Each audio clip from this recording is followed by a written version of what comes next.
Last year, European Central Bank President Christine Lagarde was asked at Davos about chances of Trump's returning to the White House. In response, she quipped that she needed more coffee before answering that question. So funny. Everybody was laughing back then in the audiences. Today, a year down the line, no one is laughing. In fact, everybody is panicking. You're watching TFI Global. Let's begin.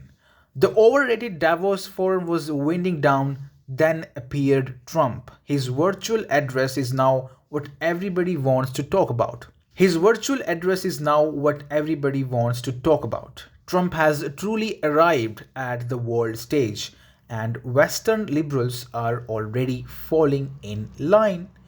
Trump dropped his classic tariff threat at the meeting. He said either you make your goods in US or you pay a tariff. My message to every business in the world is very simple. Come make your product in America, and we will give you among the lowest taxes of any nation on earth. We're bringing them down very substantially, even from the original Trump tax cuts.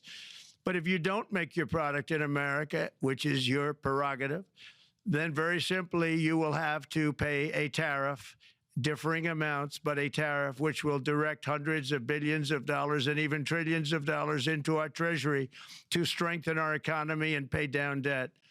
Under the Trump administration, there will be no better place on earth to create jobs, build factories, or grow a company than right here in the good old USA. Trump 2.0 already feels like a nightmare for European leaders. Ukraine's Zelensky is looking to him with cautious optimism, while likes of German Chancellor Olaf Scholz are keeping a low profile. At the World Economic Forum in Davos, the shadow of Trump's presidency is looming large, dominating conversations as global leaders assess his policies and their implications. Almost every EU leader is signaling a willingness to adapt to Trump's approach.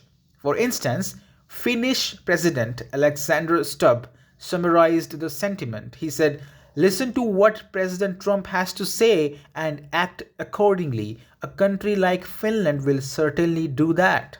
In Davos, leaders are focusing on burying the hatchet. They want to forget when they themselves used to target Trump for his America First policies.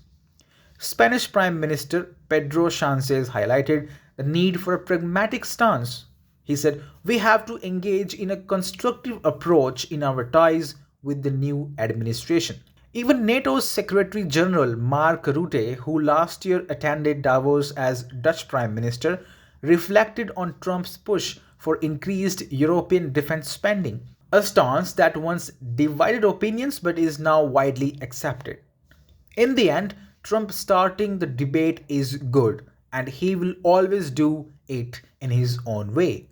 Mark Rutte said, in the end, Trump starting the debate is good, and he will always do it in his own way. But that is okay because it makes it possible to come to an agreement. Swedish Prime Minister Ulf Kristersson, representing one of NATO's newest members, struck a diplomatic tone when discussing Trump's style.